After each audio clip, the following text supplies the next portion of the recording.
बहुत समय पहले की बात है। भारत के पूर्वी तट पर बसा एक छोटा सा गांव था, नील सागर। यह गांव वो बाकी गांवों से अलग था क्योंकि यहाँ का समुंदर सामान्य नहीं माना जाता था। लोग कहते थे, नील सागर का समुंदर बोलता है, जो सुन ले उसकी जिंदगी बदल देता है। लेकिन ज्यादातर लोग इसे सिर्फ डरावनी कहानी समझते थे। एक गरीब मछुआरा नील सागर गांव में रहता था। एक गरीब मछुआरा, आरव, उम्र मुश्किल से 19 साल। पिता बचपन में ही समुंदर में खो गए थे। माँ बीमार रहती थी। घर था टूटी फूटी झोपड़ी और कमाई का एक ही साधन, पुरानी लकड़ी की नाव। हर सुबह आरव सूरज निकलने से पहले समुंदर में उतरता। उसकी आंखों में डर नहीं था, लेकिन दिल में एक सवाल जरूर था। क्या यह समुंदर सच में जादुई है, या यह भी बाकी दुनिया की तरह गरीबों को निगल जाता है? समुंदर का अजीब व्यवहार। एक रात पूरा गांव सो रहा था। हवा अचानक रुक गई। लहरें बिल्कुल शांत हो गई। आरव अपनी झोपड़ी से बाहर निकला। तभी उसने देखा, समुंदर नीली रोशनी से चमक रहा था। ऐसी रोशनी उसने कभी नहीं देखी थी। समुंदर की सतह पर गोल गोल लहरें बन रही थीं, जैसे कोई नीचे से सांस ले रहा हो। और फिर एक आवाज आई, धीमी, गहरी, सीधे दिल में उतरने वाली। आरव का शरीर कांप गया। कौन है? उसकी आवाज गले में अटक गई। समुंदर फिर बोला, डर मत, तू ही चुना गया है।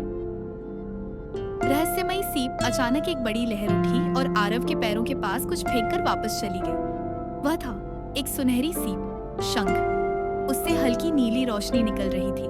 जैसे ही आरव ने उसे उठाया, उसके दिमाग में तस्वीरें घूमने लगी।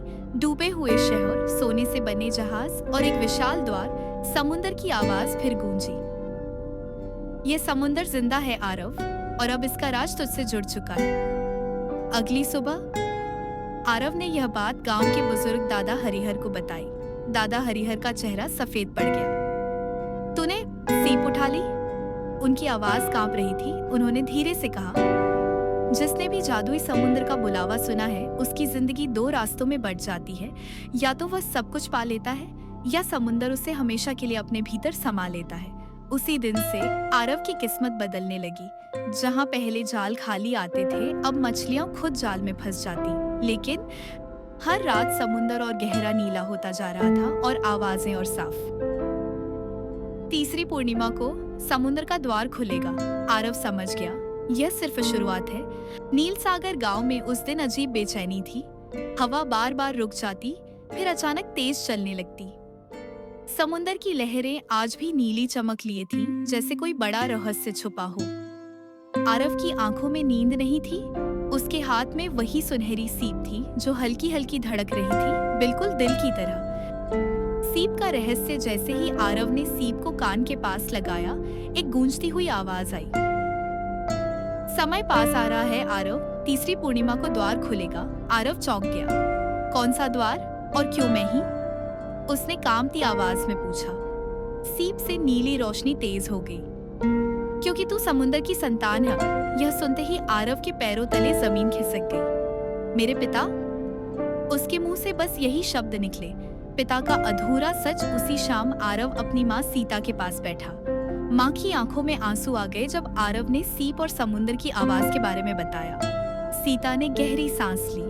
बेटा, मैंने आज तक ये बात छुपाई थी। आरव का दिल जोर जोर से धड़कने लगा। माँ बोली, तेरे पिता सिर्फ मछुआरे नहीं थे, वह समुंदर के रक्षक थे।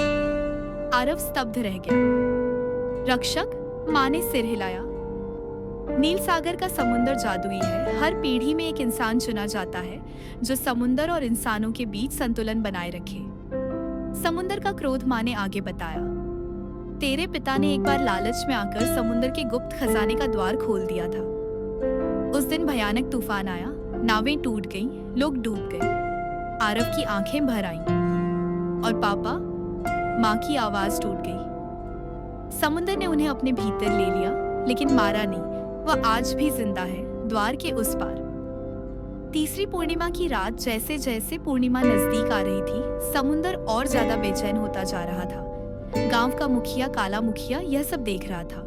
उसकी नजरें लालच से भरी थी। अगर समुंदर सच में खजाना देता है, उसने सोचा, तो वह मेरा होगा। उसने अपने आदमियों को भेजा आरव पर नजर रखने के लिए। चेतावनी तीसरी पूर्णिमा से एक दिन पहले दादा हरिहर फिर आरव के पास आए। उन्होंने कांपते हाथों से आरव के माथे पर तिलक लगाया। बेटा, अगर तू द्वार खोलेगा तो तुझे एक बलि देनी होगी। आरव ने डरते हुए पूछा, किसकी बलि? दादा हरिहर ने समुंदर की ओर देखा, या तो अपना डर या अपना सबसे प्यारा इंसान। आरव सन्न रह गया। द्वार खुलता है। पूर्णिमा की रात, पूरा गांव सो रहा था। आरव अकेला समुंदर किनारे खड़ा था, हाथ में सुनहरी सीट। जैसे ही चांद पूरी तरह निकला, समुंदर दो हिस्सों में बंट गया। बीच में एक विशाल नीला द्वार उभर आया, जिस पर पुराने चिन्ह चमक रहे थे। द्वार खुलते ही एक आवाज गूंजी, आरव अंदर आओ। उसी पल पीछे से आवाज आई, रुको। आरव ने पलट कर देखा, काला मुखिया और उसके आदमी। आगे क्या होगा? क्या आरव द्वार के अंदर जाएगा? क्या काला मुखिया खजाने के लिए आरव को धोखा देगा? क्या आरव के पिता सच में जिंदा है? बलि कौन देगा, आरव या कोई और? अगर संतुलन टूटा तो क्या पूरा गांव डूब जाएगा?